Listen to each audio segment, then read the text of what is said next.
Bueno amigos, de nuevo otra vez aquí con ustedes en en estos experimentos que estoy haciendo en materia de comunicación social y es platicando con ustedes mientras hago un poco de ejercicio en esta bella tarde de domingo aquí en la ciudad de Boca Ratón en la Florida. Y bueno, con eso me distraigo y me siento acompañado con ustedes, de tal manera de que es una oportunidad de compartir con ustedes las cosas que se me ocurren mientras manejo mi tricicleta, como la llamo yo, ¿no? Un triciclo, bicicleta. Entonces, una tricicleta. Bueno, entonces, el tema de hoy es un tema interesante que tiene que ver con una sustancia maravillosa que se llama interferón. Y esta sustancia se produce en las células y tiene unas propiedades excelentes. Es en realidad una proteína, como muchas sustancias que se producen en el cuerpo. Es una proteína que se sintetiza dentro de las células y, como su nombre lo indica, interfiere. Por eso se llama interferón. Cuando un virus ataca una célula, y recuerden que los virus tienen que insertar su ADN o su ARNA, según sea el virus, de cualquiera de los dos tipos, ¿no? Son los dos tipos principales de virus. El virus es esencialmente un código genético encapsulado en una burbuja de lipoproteínas o de proteínas, ¿no? Y dentro pues está el DNA, el ADN o el RNA, según sea el caso, ¿no?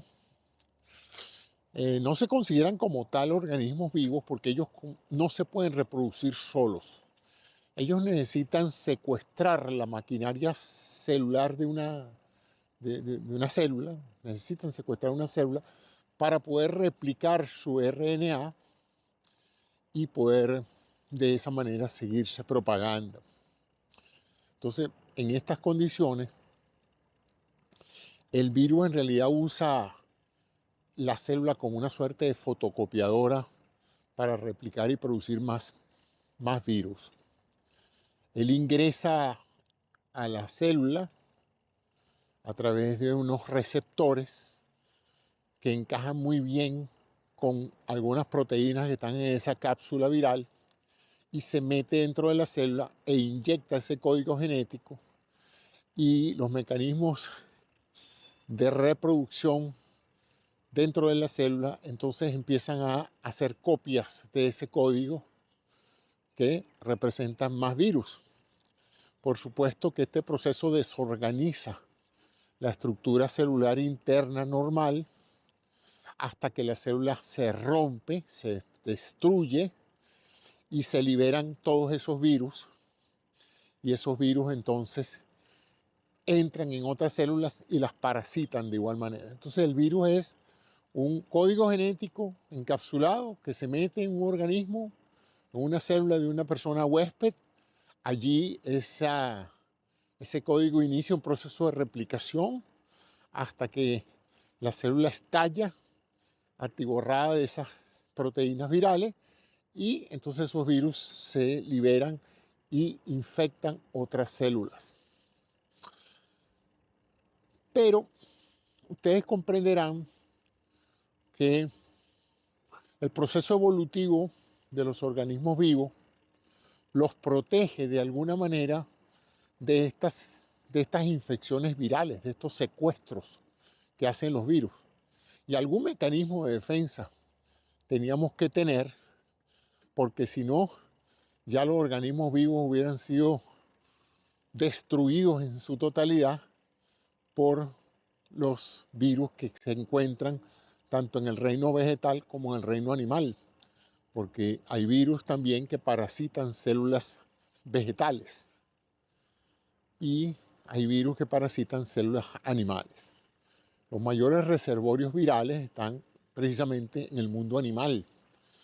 Y en realidad es una pequeña proporción del mundo de los virus los que saltan de los animales y parasitan humanos. Y los humanos entonces tenemos una serie de mecanismos, también los virus. Es más, las bacterias, y esto es algo que les va a interesar este dato, las bacterias también tienen una serie de mecanismos antivirales porque hay unos virus que infectan a las bacterias y estas se defienden también. Entonces, cada organismo crea mecanismos de defensa inmunológicos que llamamos para defenderse de estos peligrosos agentes de ADN y de RNA que son los virus. Y uno de estos mecanismos fascinantes es que la célula, una vez secuestrada por el virus y dándose cuenta de que está destinada a morir por este proceso descontrolado de replicación viral intracelular, ella decide producir una proteína, una sustancia que se llama interferón. Esta sustancia es fascinante porque esta sustancia es liberada de la célula afectada por la infección viral como una señal de alarma para las células que todavía no han sido infectadas, para que éstas sepan las características del virus que la destruyó. Es así como que si un vecino fuera atacado por un asaltante en su casa, que lo secuestrara y antes de que él pereciera en su casa con su familia, él prepara un mensajero con las características del asaltante y lo hace recorrer todo el vecindario para que el resto de los vecinos, en este caso serían las células no atacadas todavía, se preparen para defenderse del atacante que ahora se ha replicado dentro de eso. Entonces, esa célula, esa sustancia se llama el interferón. Y hay diferentes tipos de interferón, con diferentes características moleculares. Pero no voy a hacer un tratado aquí sobre el interferón, sino hablarles pues de ese fascinante recurso que tiene el cuerpo para que ustedes, una vez infectados por el virus, el resto de sus tejidos sean informados de lo que ha pasado y se preparen para identificar y atacar a los virus que se están reproduciendo en algunos de los tejidos. Otro aspecto interesante es que esta sustancia es la responsable de esa sensación de malestar que ustedes sienten cuando se infectan con un virus. Esa sensación de cansancio, fatiga, dolor muscular, que ustedes dicen, caramba, me siento bajo en energía. ¿Por qué será que me duele todo? Me siento incómodo, tengo ganas de acostarme, no tengo energía para nada. Toda esa sintomatología genérica, que es muy inespecífica, porque hay muchísimas condiciones que pueden hacerlo a uno sentir así, todo eso está producido por esa sustancia del interferón. O sea que cuando ustedes se sientan así, es la primera señal de que ustedes han sido afectados por una infección viral y la primera señal de que ya su sistema inmunológico está al tanto de lo que está pasando y está preparando una serie de recursos para protegerlo a usted de esa infección, de ese agente viral que lo ha infectado, ¿no? Entonces fíjense ustedes cómo se puede, a través de este recurso, preparar la defensa para que las otras células no las agarre desapercibidas la infección viral. Y eso inmediatamente moviliza dos tipos de fuerzas de defensa. La inmunidad natural, o la inmunidad genética que uno tiene, encabezada fundamentalmente por células, la inmunidad celular. Y eso viene porque hay unas células de la sangre que se llaman las células mielocíticas, y esas células que son básicamente los neutrófilos, basófilos y eosinófilos. Son drogas, hello guys, son células del grupo de los glóbulos blancos. Esas son nuestra inmunidad natural. Esos andan todo el tiempo por la circulación de la sangre, identificando elementos ajenos, elementos extraños, y destruyéndolos a través de un proceso que se llama fagocitosis. Es una que la célula se fagocita, se come la gente diferente, la gente infeccioso, ¿no? O sea, una bacteria, o sea, un virus o lo que sea. Y la otra es la inmunidad adquirida, que ya es mucho más específica y es la producida por otro tipo de células blancas, de otro tipo de glóbulos blancos que se llaman la línea linfocitaria. Y ahí entonces tenemos los linfocitos B y los linfocitos T. Y estos linfocitos son los responsables de producir, entre otras cosas, células y sustancias llamadas anticuerpos, que son sumamente específicos para un antígeno específico. O sea, una molécula que genere anticuerpos se llama antígeno, ¿eh? Generador de anticuerpos. Anticuerpo, geno. Antígeno es una sustancia que, por ser extraña, hace que se dispare el sistema inmunológico y se produzcan anticuerpos contra esa sustancia. Y así el cuerpo, a través de millones de años de evolución, ha podido desarrollar mecanismos de defensa celular y a través de anticuerpos que los llamamos humorales, anticuerpos humorales, porque son más bien no células, sino proteínas, citoquinas y otras proteínas que tienen la capacidad de marcar, identificar el antígeno para que entonces vengan otras células a destruir ese agente infeccioso.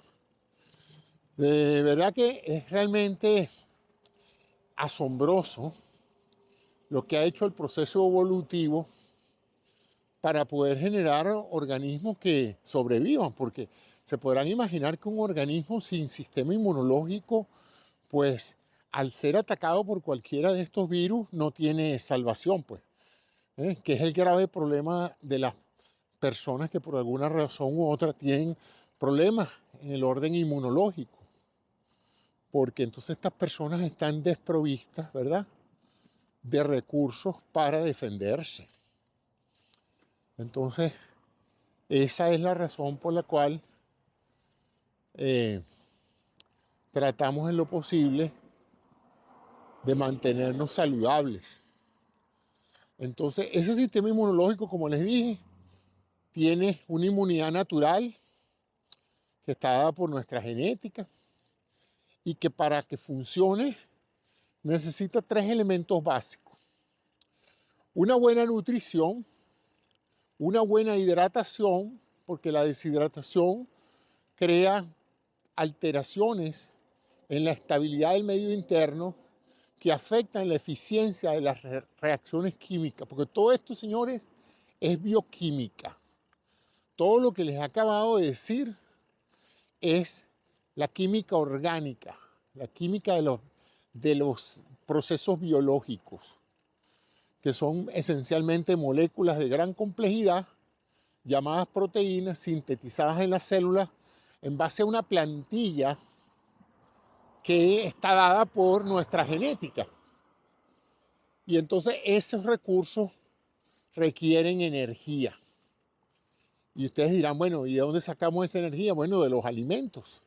Acuérdense que los seres humanos y todos los organismos vivos, las plantas, etcétera, bueno, las plantas son un caso especial porque las plantas sacan energía de la luz del sol a través de un proceso de fotoconversión de energía solar, de radiación solar, a energía química.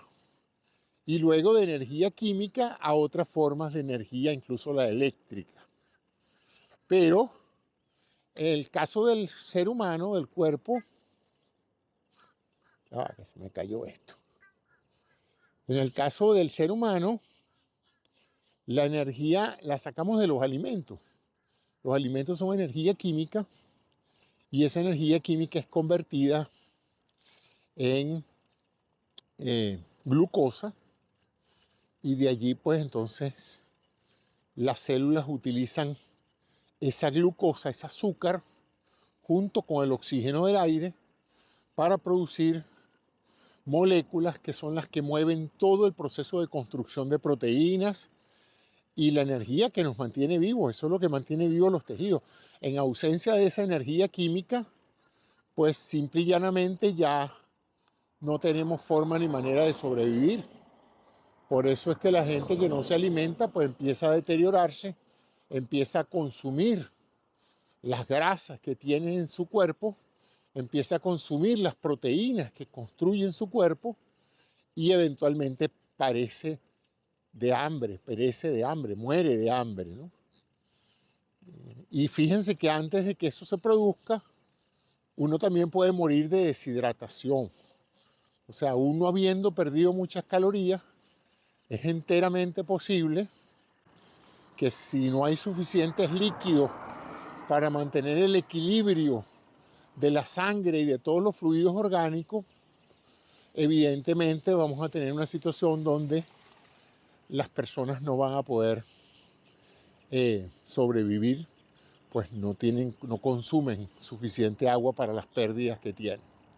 Bueno, esa era la conversación que quería darles hoy mientras converso aquí en este monólogo pedaleando, que me permite recordar muchas de las cosas que estudié en mi juventud, que muchas de ellas curiosamente todavía persisten como reales, porque ustedes saben que en ciencia estamos en un constante proceso de revisión de las cosas que creemos que sabemos, tratando de documentar.